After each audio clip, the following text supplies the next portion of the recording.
ഈശോയുടെ സ്നേഹമൊക്കെ അളന്നിട്ടുള്ള രാക്ഷസന്മാരുണ്ട്. ആധ്യാത്മിക ദൈവസ്നേഹത്തിൻ്റെ രാക്ഷസ രൂപങ്ങൾ. അവരൊക്കെയാണ് ഇത് കണ്ടുപിടിച്ചിരിക്കുന്നത്. എന്ന് വെച്ച് കഴിഞ്ഞാൽ കർത്താവിൻ്റെ ഒരു വാതിൽ എപ്പോഴും നമ്മളെ റിജക്റ്റ് ചെയ്യുക എന്നുള്ളത് ദൈവത്തിൻ്റെ ഫസ്റ്റ് അജണ്ടയല്ല.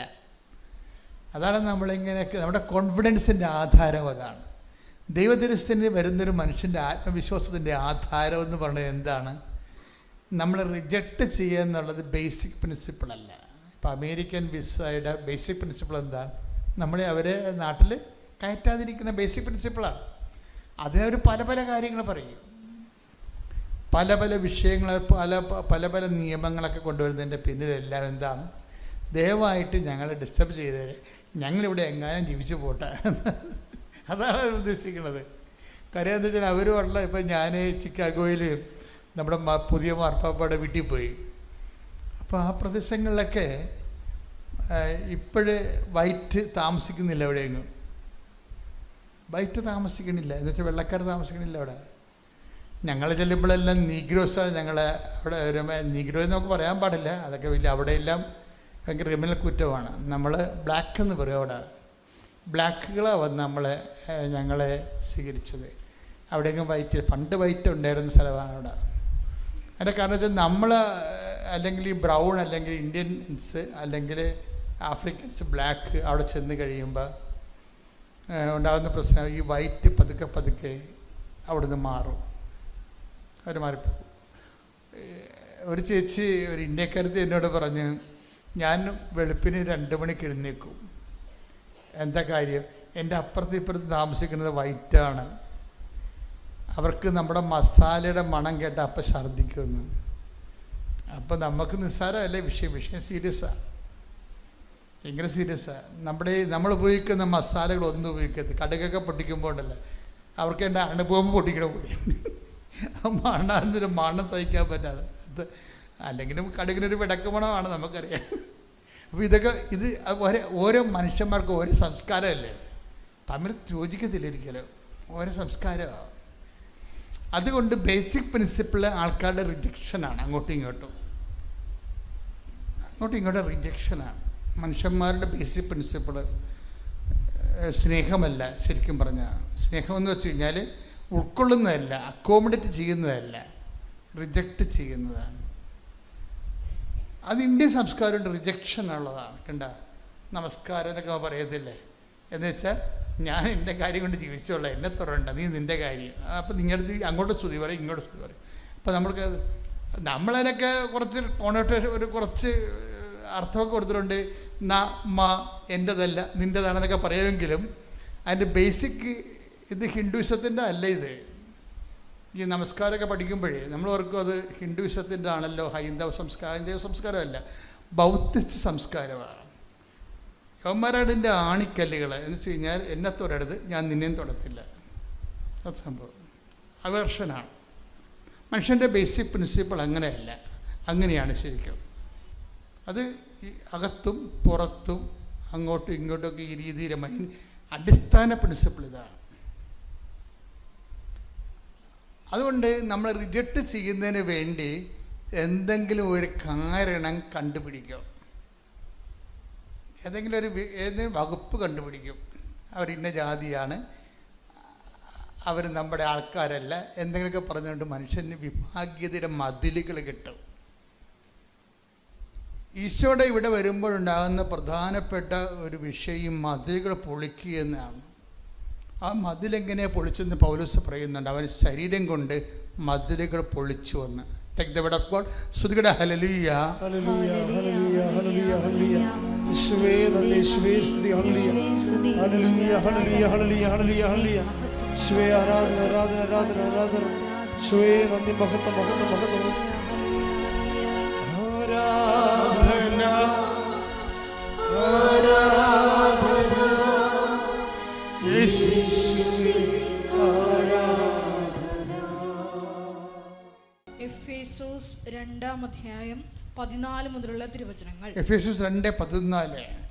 കാരണം അവൻ നമ്മുടെ സമാധാനമാണ്. അവൻ നമ്മുടെ സമാധാനം. പറയുക, അവൻ നമ്മുടെ സമാധാനമാണ്. ഇരുകൂട്ടരെയും അവൻ ഒന്നിപ്പിക്കുകയും ശത്രുതയുടെ മതിലുകൾ തകർക്കുകയും ചെയ്തു.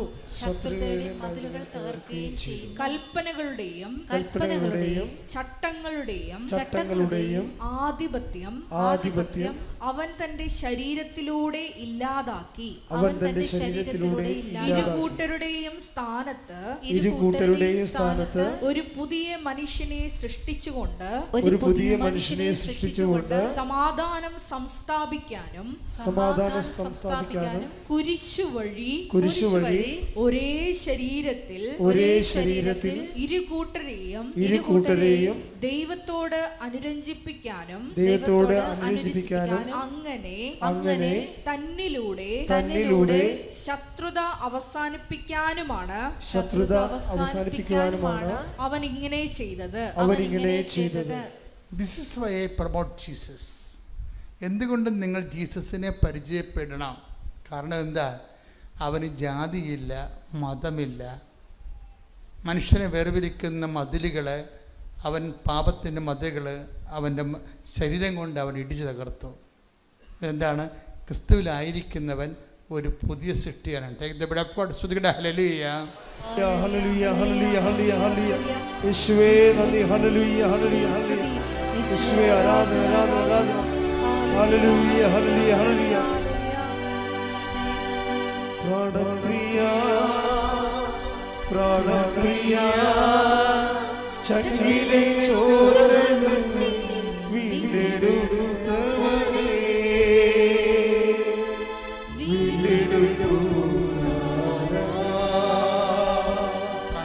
പ്രാണപ്രിയ പ്രാണപ്രിയ ചങ്കിലെ ചോരനിൽ വീണ്ടെടുത്തവനേ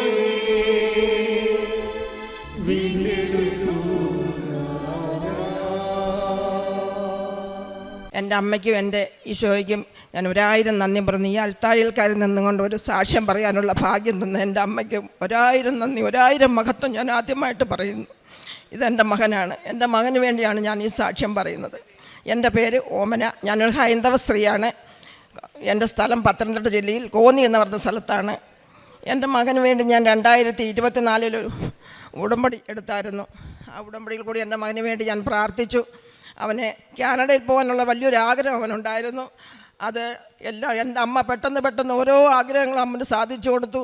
25 ലക്ഷം രൂപയുടെ ലോൺ എടുക്കാനുള്ള അനുഗ്രഹം അവനമ്മ സാധിച്ചു കൊടുത്തു. അവനങ്ങനെ അവിടെ പോയി അവനവിടെ പഠിക്കാനുള്ള എല്ലാ സൗകര്യങ്ങളും അമ്മ കാണിച്ചു കൊടുത്തു. നല്ല മാർക്ക് കൂടി പാസ്സാക്കി. എൻ്റെ കുഞ്ഞ് വളരെ കഷ്ടപ്പാടുണ്ടായിരുന്നു. ആ കഷ്ടപ്പാടിൽ നിന്നെല്ലാം എൻ്റെ അമ്മ അവനെ രക്ഷിച്ചു. അവനൊരു ബൈബിൾ കളഞ്ഞു കിട്ടി. അവിടെ കാനഡയിൽ ഒരു ബൈബിൾ ഇവിടുന്ന് കൊണ്ടുപോകണം എന്നുള്ള വല്ല മോഹം അവനുണ്ടായിരുന്നു. പക്ഷേ അന്നത് സാധിച്ചില്ല കൊണ്ടുപോകാൻ. അങ്ങനെ അവനൊരു ബൈബിൾ കളഞ്ഞു കിട്ടി. ആ ബൈബിൾ കൊണ്ട് അരമണിക്കൂർ അവൻ അവിടെ നിന്നു. പക്ഷേ ആരും അത് വാങ്ങിക്കാൻ വന്നില്ല. ആ ബൈബിൾ അവന് കിട്ടി. അപ്പം ഞാൻ എൻ്റെ അമ്മയോട് പറയുമായിരുന്നു, അമ്മേ അപ്പാ എൻ്റെ കുഞ്ഞിന് ബൈബിൾ കിട്ടിയതുപോലൊക്കെ അവന് നല്ലൊരു ജോലി എൻ്റെ അമ്മ അവന് കാണിച്ചു കൊടുക്കണേന്ന് പറഞ്ഞു. മനസ്സിന് സന്തോഷമുണ്ടെങ്കിലല്ലേ ഒരു ബൈബിൾ വായിക്കാൻ ഒക്കത്തുള്ള അമ്മേ എന്ന് ഞാൻ പറയുമായിരുന്നു. അവനെ കണ്ണടച്ച് തുറക്കുന്നതിന് മുന്നേ ഒരു രാത്രിയിൽ ഉറക്കത്തിൽ അവനെ കാനഡയിലെ ഏറ്റവും നല്ലൊരു കമ്പനിയിൽ എൻ്റെ കുഞ്ഞിന് നല്ലൊരു ജോലിയാണ് കിട്ടുന്നത്. നല്ല ശമ്പളത്തോടു കൂടിയൊരു ജോലി. അവൻ പോലും പ്രതീക്ഷിക്കാത്ത ശമ്പളത്തോടൊരു ജോലി അവന് കിട്ടുന്നു. എൻ്റെ അമ്മ കൊടുത്ത ഏറ്റവും വലിയൊരു അനുഗ്രഹം എൻ്റെ അപ്പനും കൂടെ. അമ്മയോടും അപ്പനോടും ഞാൻ എപ്പോഴും സംസാരിക്കും, എൻ്റെ കുഞ്ഞിനെ കൈവിടല്ലേ അമ്മേ, എൻ്റെ കുഞ്ഞിനെ അന്യ ആൾക്കാർ കളിയാക്കല്ലേ അമ്മേ എന്ന് ഞാൻ പ്രാർത്ഥിക്കുമായിരുന്നു. എൻ്റെ അമ്മ ആഗ്രഹം എനിക്ക് സാധിച്ചു തന്നു. 2.5 വർഷമായി അവൻ കാനഡയിൽ പോയിട്ട്. അവനെ കാണാനൊരു ഭാഗ്യം കൂടെ എൻ്റെ അമ്മ എനിക്ക് തരണേന്ന് ഞാൻ പ്രാർത്ഥിച്ചു. 10 ദിവസമായുള്ള അവൻ ജോലിക്ക് കയറിയിട്ട് അവനെ ആ കമ്പനിക്കാർ ക്രിസ്മസിൻ്റെ അവധിക്ക് അവർ തന്നെ അവനെ 10 ദിവസത്തെ അവധിക്ക് നാട്ടിലോട്ട് ജോലിക്ക് വിട്ടു. അങ്ങനെ നാട്ടിൽ വന്ന് ഞങ്ങളെല്ലാം കാണാനും എൻ്റെ കുഞ്ഞിനെ ഇവിടെ കൊണ്ടുവന്ന് എൻ്റെ അമ്മയുടെ അടുത്ത് കാണിക്കാനും ഉള്ള അനുഗ്രഹം എനിക്ക് കിട്ടി. എൻ്റെ കുഞ്ഞ് നാട്ടിൽ വരുമ്പം എൻ്റെ അമ്മയുടെ തൃപ്പാദത്തിൽ വന്ന് തൊഴുതിട്ട് ഞാൻ എൻ്റെ വീട്ടിലോട്ട് കൊണ്ടുപോകത്തുള്ളൂ എൻ്റെ അമ്മയോട് ഞാൻ അപേക്ഷിച്ചിരുന്നു.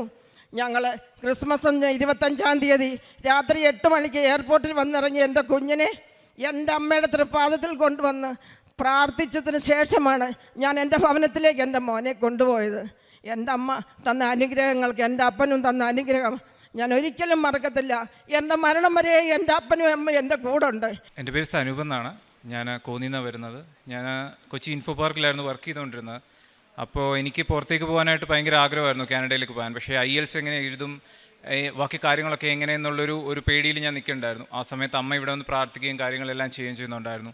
അങ്ങനെ ഞാൻ IELTS എഴുതി. എനിക്ക് 3ാമത്തെ തവണ നല്ല മാർക്കോടുകൂടി എന്നെ മാതാവ്, ഓവറോൾ 7 സ്കോറോടുകൂടി എന്നെ മാതാവ് പാസ്സാക്കി. എൻ്റെ ലോണിൻ്റെ കാര്യങ്ങളാണെങ്കിലും അത് കണ്ണടച്ച് തുറക്കുന്നതിന് മുമ്പ് എനിക്ക് ലോണും കാര്യങ്ങളും എല്ലാം കിട്ടി. ഞാൻ പോകാനുള്ള കാര്യങ്ങൾ, അതായത് 1.5 മാസം അതിന് മേലുള്ള വിസയുടെ പ്രോസസ്സിങ് ടൈം എടുക്കുന്നത്. പക്ഷേ എനിക്ക് എൻ്റെ വിസ 13 ദിവസത്തിനുള്ളിൽ മാതാവ് എനിക്കത് അപ്രൂവ് ആക്കി തന്നു. ഞാൻ പോകാനുള്ള സമയത്തും എനിക്കൊരു വിഷമമെന്ന് വെച്ചാൽ ഞാൻ അവിടെ ചെന്ന് എങ്ങനെ പഠിക്കും, പാസ്സാവും. കാരണം അവിടുത്തെ കാര്യങ്ങളൊക്കെ എനിക്കിവിടെയും ഞാൻ അത്രയും പഠിക്കുന്ന ഒരാളല്ല. അവിടെ ചെന്നു കാര്യങ്ങളൊക്കെ ആയി. എനിക്കൊരു പാർട്ട് ടൈം ജോലി എൻ്റെ മാതാവ് എനിക്ക് വാങ്ങിച്ചു തന്നു. ഞാൻ പഠിച്ചു. എൻ്റെ കോഴ്സ് എനിക്ക് ഡിസ്റ്റിങ്ഷനോടുകൂടി ഞാൻ പാസ്സായി. അത് മാതാവിൻ്റെയും തിരുക്കുമാരൻ്റെയും ഒരൊറ്റ അനുഗ്രഹം കൊണ്ടാണ്. അതിനുശേഷം ഞാൻ പല ജോലികളിങ്ങനെ നോക്കുന്നുണ്ടായിരുന്നു. ആ സമയത്ത് എനിക്കൊരു ബൈബിള് വേണമെന്നുള്ളൊരു വലിയൊരു ആഗ്രഹമായിരുന്നു. അതമ്മ പറഞ്ഞ പോലെ ആ ബൈബിള് ഇവിടുന്ന് കൊണ്ടുപോകാൻ എനിക്ക് പറ്റിയില്ല. അങ്ങനെ ഒരു ദിവസം ഞാൻ ജിമ്മിൽ പോകുന്നൊരു സമയത്ത് അവിടെ ഒരിക്കലും ഒരു ബൈബിൾ റോഡിൽ കിടക്കുന്നതല്ല. ഞാൻ റോഡിൻ്റെ സൈഡിലൊരു ബൈബിൾ, കാറിൻ്റെ സൈഡിലൊരു ബൈബിൾ, പുതിയ ബൈബിൾ റോഡിൻ്റെ സൈഡിൽ കിടക്കുന്നത് കണ്ടു. ഞാനിപ്പോൾ അത് ചെന്ന് എടുത്തപ്പോൾ അത് പുതിയ ബൈബിളാണ്. അപ്പോൾ അത് ഇനി ആരെങ്കിലും വണ്ടിയിൽ നിന്ന് പോയതാണോ എന്താ, എനിക്കൊരു കൊണ്ടുപോകാനൊരു മടി. ഞാനവിടെ കുറച്ച് നേരം നിന്നു. ആ വണ്ടിയിലൊക്കെ നോക്കിയിട്ട് ആരുമില്ല. അപ്പോൾ ഒരു വേറൊരു കനഡിയൻ പുള്ളി വണ്ടിയിലുണ്ടായിരുന്നു. ഞാൻ വിളിച്ചു. പുള്ളി ഇറങ്ങി വന്നു. പുള്ളി അവിടെ ചുറ്റിനും നോക്കിയിട്ട് എൻ്റെ അടുത്ത് പറഞ്ഞു, ഇത് നിനക്കുള്ളതാണ്, നിൻ്റെ കയ്യിൽ ഇത് വെച്ചോ എന്ന് പുള്ളി എൻ്റെ അടുത്ത് പറഞ്ഞു. പിന്നെ ഞാൻ പുള്ളിയെ കണ്ടതുമില്ല. അതെനിക്ക് വലിയൊരു അത്ഭുതമായിരുന്നു. ആ ബൈബിൾ എൻ്റെ കൂടെ ഉണ്ടായിരുന്നു. എല്ലാത്തിനും പ്രാർത്ഥന, എനിക്കൊരു ധൈര്യം തന്നെയായിരുന്നു എപ്പോഴും അത്. അതിനുശേഷം അവിടുത്തെ കാനഡയിലെ ഏറ്റവും വലിയൊരു കമ്പനിയാണ് ടൊയോട്ട മോട്ടോർ മാനുഫാക്ചറിങ്, അത് TMMC എന്ന് പറയും. ടൊയോട്ടയുടെ മാനുഫാക്ചറിങ് പ്ലാന്റാണ് അത്. അവിടെ കിട്ടാൻ ഞങ്ങൾ എല്ലാവരും ഒരേപോലെ അപ്ലൈ ചെയ്യുന്നതാണ്. എല്ലാവർക്കും കയറണമെന്നൊരു വലിയൊരു ആഗ്രഹമാണ്. കാരണം അതേപോലൊരു കമ്പനി വലിയൊരു റെപ്യൂട്ടഡ് ആയിട്ടുള്ള കമ്പനിയാണ്. ഞാൻ ഫെബ്രുവരിയിൽ അപ്ലൈ ചെയ്തു. അതിനുശേഷം എനിക്ക് ഇൻ്റർവ്യൂവും കാര്യങ്ങളെല്ലാം വന്നു. ഞാൻ ഇൻ്റർവ്യൂവിന് പോകുന്ന സമയത്തും ഞാൻ ഉപ്പിട്ട് പ്രാർത്ഥിച്ചിട്ടൊക്കെയാണ് ഞാൻ പോയി ഇൻ്റർവ്യൂ എല്ലാം അറ്റൻഡ് ചെയ്തു. അങ്ങനെ ഇരുന്നു. ഞാൻ എപ്പോഴും മാതാവിനോട് പറയും, എന്തുകൊണ്ട് എനിക്ക് എൻ്റെ ഒരു കോള് വരുന്നില്ല, 10 മാസമായി. പിന്നെ ഞാനും അത് മറന്നു. അങ്ങനെ ഒരു ദിവസം ഞാൻ ഒരു ബുധനാഴ്ച രാവിലെ ഞാൻ കോള് വന്നിട്ടാണ് എണ്ണീക്കുമ്പോൾ ഇവർ എന്നെ വിളിക്കുന്നു, കാര്യങ്ങളൊക്കെ പറയുന്നു. അപ്പോഴും എനിക്ക് മനസ്സിലാവുന്നില്ല. ഫൈനലി അവരെന്നോട് ഓഫർ ലെറ്റർ റിലീസ് ചെയ്തിട്ടുണ്ട്, വെൽക്കം ടു TMMC എന്ന് പറയുമ്പോഴാണ് എൻ്റെ കണ്ണ് നിറയുന്നതും. അപ്പോഴാണ് എനിക്ക് മനസ്സിലാവുന്നത് മാതാവ് എനിക്ക് അനുഗ്രഹിച്ചു, ആ ഒരു ജോലി എനിക്ക് കിട്ടി. ഞാൻ ജോലിക്ക് കയറിക്കഴിഞ്ഞപ്പോഴും അവിടെ എൻ്റെ കൂട്ടുകാരുണ്ടായിരുന്നു. അപ്പോൾ പറയുന്നത് മെറ്റീരിയൽസ് ആൻഡ് ഹാൻഡ്ലിംഗ് എന്ന് പറഞ്ഞ ഡിപ്പാർട്ട്മെൻ്റ് ഉണ്ട്. അവിടെയാണ് ഏറ്റവും എളുപ്പമായിട്ടുള്ളൊരു ജോലി കിട്ടേണ്ടത്. പക്ഷേ അതവിടെ കിട്ടാൻ ഏറ്റവും ബുദ്ധിമുട്ടാണ്. അങ്ങനെ ആർക്കും കൊടുക്കുന്നതല്ല. അത് സീനിയറായിട്ടുള്ളവർക്കും അങ്ങനെയുള്ളവർക്ക് മാത്രമേ അവർ ആ സെക്ഷനിലേക്ക് കൊടുക്കുകയുള്ളൂ. പക്ഷേ എൻ്റെ ഓറിയൻറ്റേഷൻ കഴിഞ്ഞു. ആ സമയത്ത് ഞാൻ അമ്മയോട് പറഞ്ഞു, ഞാൻ പ്രാർത്ഥിച്ചു. എനിക്ക് വിശ്വാസമായിരുന്നു, ഉറച്ച വിശ്വാസമായിരുന്നു മാതാവ് എനിക്ക് അവിടെ തന്നെ തരുമെന്നുള്ളത്. ഓറിയൻറ്റേഷൻ കഴിഞ്ഞു. എൻ്റെ ജോയിനിങ് ലെറ്റർ കിട്ടിയപ്പോഴാണ് അപ്പോൾ അതിലാണ് ഉണ്ടായിരുന്നത് എനിക്ക് ആ സെക്ഷനിൽ തന്നെയാണ്. അതും 12 പേര് ഞങ്ങൾ എടുത്തതിൽ ഒരാൾ ഞാൻ മാത്രമാണ് ആ ഒരു സെക്ഷനിലേക്ക് സെലക്ട് ആയതും. എൻ്റെ ട്രെയിനർ ഉൾപ്പെടെ എല്ലാവരും പറഞ്ഞു, ഇതിങ്ങനെ സംഭവിച്ചിട്ടുള്ളതിൽ ഏറ്റവും റെയറസ്റ്റ് കേസിലാണ് ഇങ്ങനൊരു ജോയിനിങ് അല്ലെങ്കിൽ ഇങ്ങനെ അപ്പോയിൻമെൻറ്റ് കൊടുക്കുന്നത്. എനിക്കവിടെ കിട്ടി. അതിനുശേഷം എനിക്ക് നാട്ടിലേക്ക് 2.5 കൊല്ലമായി. അപ്പോൾ വന്ന അച്ഛനെയും അമ്മയും എൻ്റെ വൈഫിനെയും കാണണമെന്നൊരു വലിയ ആഗ്രഹമായിരുന്നു. പക്ഷേ വരാൻ പറ്റുന്നില്ല. അപ്പോൾ 2 ആഴ്ച മാത്രം മെയിൻ്റനൻസ് ഷട്ട് ഡൗൺ ഉള്ള കമ്പനി 3 ആഴ്ചത്തേക്ക് പെട്ടെന്ന് തന്നെ ഷട്ട് ഡൗൺ എക്സ്റ്റെൻഡ് ചെയ്തു. 3 ആഴ്ച ലീവ് കമ്പനി ഇനിഷ്യേറ്റ് ചെയ്തു. ആ സമയത്ത് എൻ്റെ GLനോട് ഞാനൊരു കാര്യം പറഞ്ഞു. GL അപ്പോൾ തന്നെ പറഞ്ഞു, നീ പോയിട്ട് വാ, ഞാൻ ബാക്കി നോക്കിക്കോളാം എന്ന് പുള്ളിക്കാരനും എടുത്തടിച്ച് പറയുകയും എനിക്ക് ടിക്കറ്റ് ആ സമയത്ത് ഏറ്റവും കൂടിയ റേറ്റിന് കിടക്കുന്ന സമയമാണ് ഡിസംബർ. എനിക്കറിയില്ല. ആ സമയത്ത് ഞാൻ ടിക്കറ്റ് നോക്കിയപ്പോൾ എനിക്ക് ഏറ്റവും കുറഞ്ഞ ഇതിൽ ടിക്കറ്റും കിട്ടി. എല്ലാം പെട്ടെന്ന് വന്നു. എനിക്ക് വരാൻ പറ്റി. അമ്മ പറഞ്ഞ പോലെ ഞാൻ ഇവിടെ വന്ന് മാതാവിനെ കണ്ടിട്ടേ വീട്ടിലേക്ക് പോവുള്ളൂ എന്ന് ഞാൻ പറഞ്ഞിട്ട് തന്നെ അവിടെ നിന്ന് വന്നത്. എനിക്ക് കൊച്ചിയിലേക്കുള്ള ടിക്കറ്റ് കിട്ടി. ഞാൻ 8 മണിക്ക് 25-ാം തീയതി ക്രിസ്മസിൻ്റെ അന്ന് വൈകിട്ട് ഞാൻ കൊച്ചിയിൽ ഇറങ്ങി. ഇവിടെ വന്ന് മാതാവിനെ കണ്ട് പ്രാർത്ഥിച്ചിട്ടാണ് ഞാൻ വീട്ടിൽ പോയത്. ഞാൻ ഇന്നിവിടെ എത്തി നിൽക്കുന്ന ഈ ഒരു എല്ലാ എൻ്റെ അനുഗ്രഹങ്ങൾക്കും മാതാവ് തന്നെയാണ്.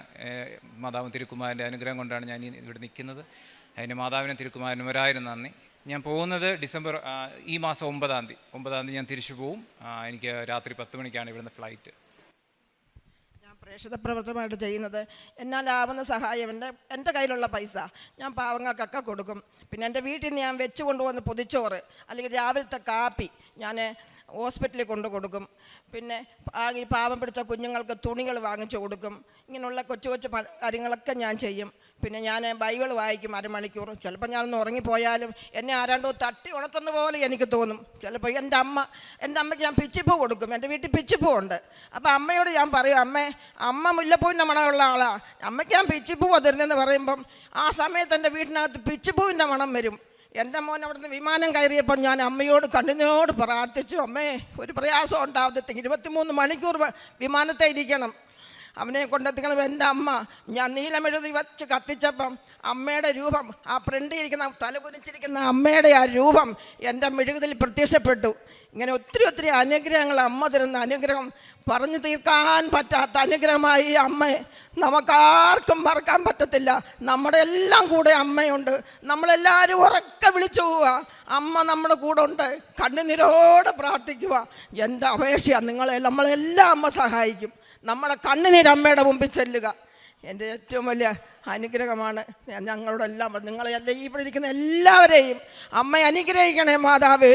അവരുടെ എല്ലാം പ്രയാസങ്ങൾ എൻ്റെ അമ്മ സാധിച്ചു കൊടുക്കണേ. ഞാൻ പ്രാർത്ഥിക്കുമ്പം എല്ലാവർക്കും വേണ്ടി ഞാൻ പ്രാർത്ഥിക്കും. രോഗികൾക്ക് വേണ്ടി, കഷ്ടപ്പെടുന്നവർക്ക് വേണ്ടി, വീടില്ലാത്തവർക്ക്, കല്യാണം നടക്കാത്ത കുഞ്ഞുങ്ങൾക്ക്, പിന്നെ അച്ഛനും അമ്മയും നോക്കാത്ത മാതാപിതാക്കൾ എത്രയോ എണ്ണം, അവർക്കൊക്കെ വേണ്ടി ഞാൻ പ്രാർത്ഥിക്കും. എൻ്റെ പ്രാർത്ഥന, എൻ്റെ ഉടമ്പടിയിൽ ഒരു നിയോഗം അതാണ് ഞാൻ വെച്ചേക്കുന്നത്. എൻ്റെ 6ാമത്തെ നിയോഗം അതാണ് ഞാൻ വെച്ചേക്കുന്നത്. പാവങ്ങൾക്ക് വേണ്ടി ഞാൻ പ്രാർത്ഥന വെച്ചേക്കുന്നത്. ഈശോമിശിഹായ്ക്ക് സ്തുതിയായിരിക്കട്ടെ.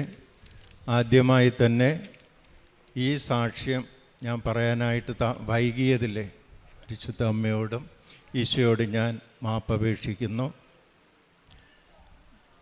എൻ്റെ പേര് സ്റ്റെൻസിലാസ്. ഞാൻ നെയ്യാറ്റിൻകര രൂപത വ്ളാത്താങ്കര സ്വർഗാരോപിത മാത ഫൊറോന ദേവാലയ അംഗമാണ്. 2020 ജനുവരി 12-നാണ് ഞാൻ ഉടമ്പടി എടുത്തത്. ചില പ്രത്യേക കാര്യങ്ങൾ കൊണ്ട് അവയുടെ കാരണങ്ങൾ എനിക്ക് പറയാനായിട്ട് കഴിയുന്നില്ല ഇപ്പോൾ. പിന്നീട് അത് പറയുന്നതായിരിക്കും. ഏറ്റവും ഒടുവിലായിട്ട് ഏതാണ്ട് ഒരു 6 മാസത്തിനകത്ത് എനിക്ക് ലഭിച്ച 2 പ്രധാനപ്പെട്ട അനുഗ്രഹങ്ങളാണ് ഞാൻ ആദ്യം പറയുന്നത്. അതിലൊന്ന്, ഏതാണ്ട് 39 വർഷമായിട്ട് ബൗണ്ടറി തിരിക്കാൻ സാധിക്കാതെ വളരെ വിഷമത്തിലായിരുന്നു.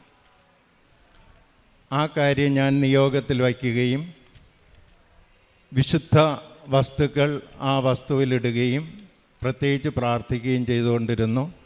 അങ്ങനെ ഇപ്പോൾ 6 മാസത്തിനകത്തേ ആയുള്ളൂ.